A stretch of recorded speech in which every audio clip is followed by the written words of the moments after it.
They'll blanket you in Wi-Fi and profit off the radiation. Congregation collecting the people for that Satan. I keeps it blazing, cause I can read between the lines. I ain't blind, we unwind what they're really saying. Genetically modify what you're tasting. Loan you that college promise, so now you live up in your mom's basement. Redesign time so your mind is always wasted. Programmed to crave the basics. Keep the beta in stasis. Pay the state, kid. You're in debt for being born. Messengers are more than just the price for being warned. Don't be alarmed, disconnect from their machinations. Stop subscribing to the folly of own nations. Bone breaking ain't the answer, cause they seek the ownership of souls. Spread the seeds and watch them grow. Break the chains of control. Break the chains of control.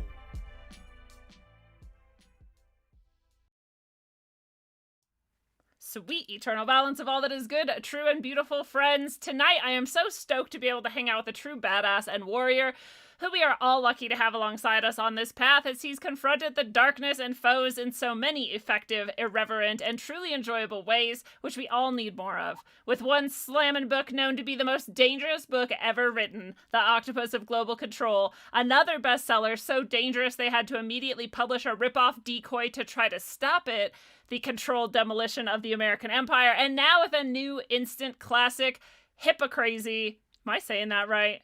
Hypocrazy. I'm gonna mangle it every time just for fun. It's all right. Yeah, it's a funny. I wrote it. It's hypocrisy, but spelled. I had to redo the last couple letters, and it's crazy because it's crazy making. Yeah, I love it. Shadow banned and suppressed to shit for all the best reasons, letting you know it is hot fire, and with one of the best shows around, Macroaggressions with Charlie Robinson. Charlie, welcome back to Rogueways. It is great to have you here tonight. Can you be my hype woman from now on? Because that intro was awesome. Thank you so much. Pay me to follow you around and just have a boombox and throw confetti. Absolutely. I'm there, my buddy ran into this. My buddy was in the gym in this hotel years and years ago when Ricky Watters was there. Ricky Watters was a running back for the 49ers and the Philadelphia Eagles. He was a big deal back then. And my friend was there, and he says to this other guy that must have been with him, he goes, "Is that Ricky Watters?" And the response, and the guy's buddy goes, "Fuck yeah!" And so from that point on, he's like, "I need a fuck yeah guy," who just every time, is just my hype guy that does that. So you can be my fuck yeah guy. Yeah, I'm your fuck yeah guy. Well, I know we may or may not have a sort of Colorado area meetup maybe happening next month, so we can test it out there. Absolutely, that'd be great. You'll be like, "Is that Charlie Robinson?" Fuck yeah, it is. Get down and pray. Wait, that's a little too far. Yeah, you will know him as the guy that's being shadow banned like everybody else, and all those good things. Yeah, it's funny that you mentioned that in the intro, that the Controlled Demolition book got ripped off, because what wound up happening with that, and this was really weird, was that we put it up on a Friday, the Friday before the elections, and on Saturday, the next day, there was a knockoff version of the book available on Amazon. I was like, I wrote it with Jeff Berwick from the Dollar Vigilante, and I'm on Telegram, and I'm sending Jeff a message to go, "Dude, there's another version of our book there. What do you want to do?" And he goes on and looks, he goes, "I don't fucking care." Yeah. He just goes, "I don't care." I was like, that's actually the perfect response from an anarchist who's just like, whatever, I don't care. It was like a summary of The Controlled Demolition of the American Empire. And I was like, what is this? Is this some sort of cottage industry where they just AI a book and scan it? And I don't know what it was, but it was weird to me.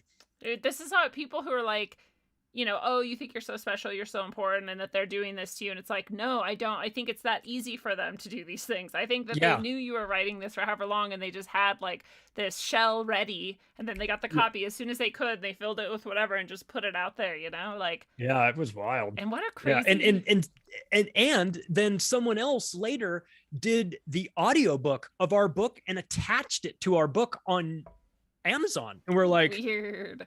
Who is this person? And actually, it's happened to my octopus book too. There's an audiobook version on Amazon that I don't know who it is. And I contacted Amazon, and they're like, "This is very rare," and everything. I said, "No, it's not. I put 2 books up there, and both of them have had this happen. It's not rare at all." Yeah. There's somebody that's like, as soon as the book comes out, they're going to record a poor quality version of the audiobook and then just attach it to my book.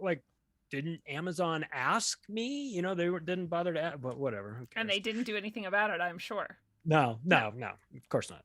No, they'll take down reviews of my book that are positive just for Yes. no reason. And they'll just say, like, oh, it violated our policy. And then I'll have reviews of my same book that are death threats against me. They won't remove that, even though it's literally a violation of their policy. So I'm like, you guys are such assholes. I hate you. Welcome to the technological horseshit that's happening, be it Amazon or Facebook that we're currently going through and watching this sort of nonsense, or my YouTube channel has been stuck with the same number of subscribers now for going on 6 weeks, which I think is really interesting. It's almost like, after I got my second strike, they just threw a switch and stopped me from adding subscribers or something like that. Oh, I don't know. I'm sure they would never do that, as Susan Wojcicki is accepting the Freedom of Speech Award that was given to her. And I'm not making that up. She actually did. We just live in an upside down world. We live in 1984, which is exactly why this Hypocrazy is such an awesome book. And I will add, it's a really quick and easy. I don't know if it's quick and easy, but it's like the way you write is super approachable and full of things that it's like a breath of fresh air, because you're like, oh my God, yes, this. Okay, yes, this is it. Well, like, what's funny is that when I wrote the octopus book, it's 540 pages. There's a lot of quotes in it. There's hundreds of quotes in it and everything. And I would get these comments from people that would say, I really liked your book. The thing I liked the most about it was that you use bullet points. And I was like, okay, I mean, I guess that's a compliment. Sure. I'll take it as a compliment. If it's the thing you like the most about the book, probably not the greatest compliment, but I realized that I should continue to incorporate that in the other books. So the other books too, we have charts and bullet points and things like that to make it a little bit easier to read so you can get through it. So it's a 335 page book, but with 480 footnotes,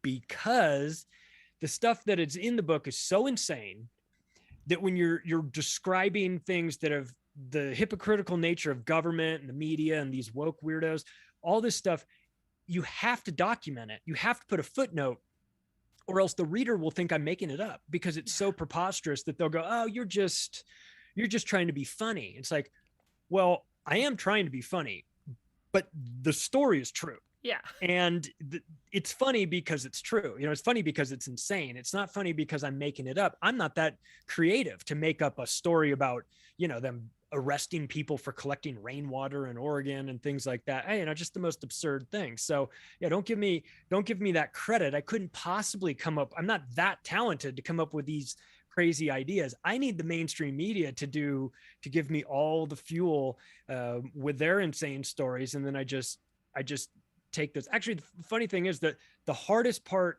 of writing this book was cutting out all the stuff that I didn't use, because there's so many examples. Like when you get to the government section, you're talking about hypocritical politicians. It's like, where do I end? What else? Like at some point there? I've got to stop.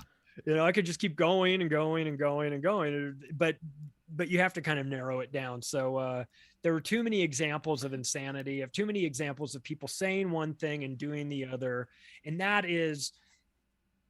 it's one of the most disgusting traits of people. And we're all guilty of it. To be fair, we're all guilty of hypocrisy on a sliding scale. And it made me think of this story back when my daughter was young enough to be in a crib, was right around the time that the Ed Snowden details were coming out about the NSA spying on us. They're reading our emails. They're listening to our phone calls. They're doing all this stuff. No, we knew that, we knew it, but it was national news. And like to the normies out there, they were going, oh my God, the NSA is doing all this stuff. So it's fresh in my mind about how disgusting this is, and how James Clapper's, not wittingly, he's doing all this stuff and he's lying to Congress. And I'm all angry about that, while I'm simultaneously installing a baby monitor above my daughter's crib so that I can watch her on video and listen to her and make sure that she's there and all these things. And I'm going, yeah, but I'm the dad and I'm supposed to do that. And it's my job to make sure that she, and I'm older than her and she doesn't know what she's doing. And I'm going, is this the justification that the government uses for us? Like, do they say the same things that I'm thinking about my daughter? Like, it's my duty and obligation. And are they using that on us? So we're all a bit hypocritical on some level. We recognize that, and of course we try to keep it in check.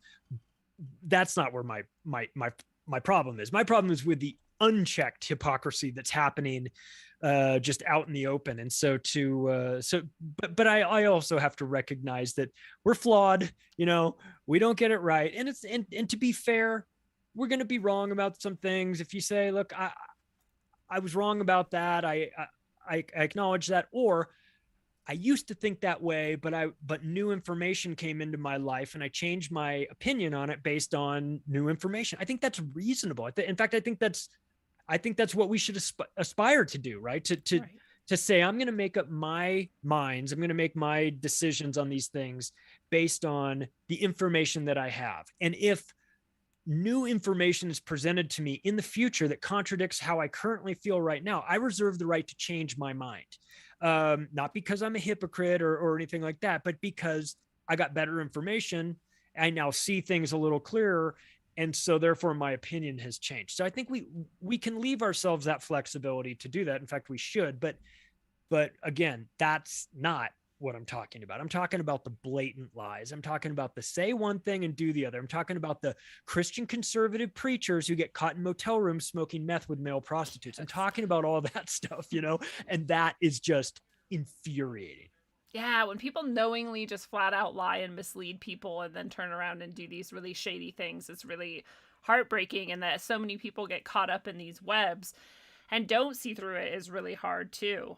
But you're absolutely right. Like, that's the best I think any of us can do, is to just say, like, yeah, it's true. Like, you got me, and I should probably look at that. Like, I'll try to do better next time. Or like, yeah, I did have to update my opinion or my ideas about this because of this. That's great. If you can do that, I feel like you've made it, because a lot of people maybe can't do that, and you can't be perfect. So you may as well strike this middle ground of saying, like, okay, yeah, sometimes I fuck up. But yeah, they never do that. Not only are people accepting of that, people will respect that. They'll respect your ability to be sort of self-reflective and critical and honest about yourself, which is obviously the toughest thing to do. And it's not, I guess when I look at politicians, I see them making changes. I view that as flip-flopping. Like I view that as them trying to please both sides, in doing that. I'm not talking about that. That's a different version of this. I'm just talking about our evolution as human beings, where we believe one thing early on, we come to, you're obviously your opinion on things are going to change when you go from being a kid or a young adult to being somebody that's married or somebody that has kids. Then your perspective totally changes. So you might, now you're the parent, so now you're saying, don't do drugs, as you're like, like when your kids go to sleep and everything, you're like, it's kind of hypocritical. But then you justify it by saying, well, look, what kind of shitty parent would I be if I was like, you're 12, go do whatever you want to do, So there's got to be rules, and there's got to be some sort of structure. And within that, you kind of need to play by those rules too. So yeah, the best you can. Especially, I think parenting would be like the time that you'd bring out the most of those hypocrisies for exactly that reason. You're like, well, when you were your age, you shouldn't be doing this. At my age, I really actually can safely to whatever degree. And when you're under 25, your brain is still developing. I'm old. My brain is done developing. I'm getting high, so it's like, you can maybe come at it from that way. But, I think what people want is consistency of your, you doing what you say you're going to do. And when you don't get that, be that in society or through your government or on your mainstream media, a lot of us recognize that, and it irritates us, because it's like, as an example, in the book, I put in talking about celebrities, and it's a pretty harmless topic, right? It's just us making fun of celebrities. So you've got like Leonardo DiCaprio as an example, great actor, does a lot of work with the United Nations. He's big into this Green Deal, and he's giving speeches, and he's lecturing all of us on our carbon footprint and everything. And then he wins an award in Europe for his amazing, outstanding environmental work, and flies on a private jet to collect his award, then leaves that and winds up spending time on the 5th largest yacht in the world, down in the south of France. Now, I'm not trying to say don't get on a private jet or don't hang out with Victoria's Secret models on yachts and things like that. Do what you got to do, right? But don't lecture us about our carbon footprint while flying there in a private jet and hanging out on a yacht that uses as much energy as a small village. So it's like, I can handle you being you, Leo, and being that guy, that party guy and everything. Just don't be the other guy too. Like I had a friend who would be like, bro, man, you need to like come with me to church on Sundays. Like you need to get right with God. And I'd say, I hear you, but like, can we reconcile the fact that Friday night it's hooker and blow night for you? Yeah. And then Sunday it's church night? Yeah. Cause see, I have a problem with that. And that, it's like, be the Jesus-y guy or be the hookers and blow guy. I don't care either way. These two things do not But mix. don't be both, because it doesn't work. And that, dude, you need to get right with God. I just can't take that seriously as you're doing this. You know what I mean? It's just, it's a bit weak. So it's like, it's about trying to be as consistent as you can, trying to be as authentic as you can. And by the way, if you're a public figure, be it a celebrity or a media personality or a politician, there's this thing called the internet. And it kind of records a lot of the stuff that you do. Now they've made it go away. They've made parts of it go away. They certainly are trying, but a lot of it gets caught. A lot of it we remember. So when you say you're going to do one thing and then you do the other, there's going to be people online that are going to point this out to you. So it's like, you would think they would be smarter. You would think they would know better, but then here we are. I think we teach them that it doesn't matter by like being like, well, you said this and now you're doing this. And then they go, oh, something else and something else. And we're like, oh, okay, that's the end. Like I was just watching this thing with this, whoever doctor back in the AIDS epidemic. And they were saying like, hey, what about that? Like maybe, God, if I say this, am I going to get banned from YouTube? We are going to leave YouTube in a minute, by the way. For people who are on YouTube, you should click the link below you and come over to Rockfin because we are going to cancel. In fact, let's just do it right now.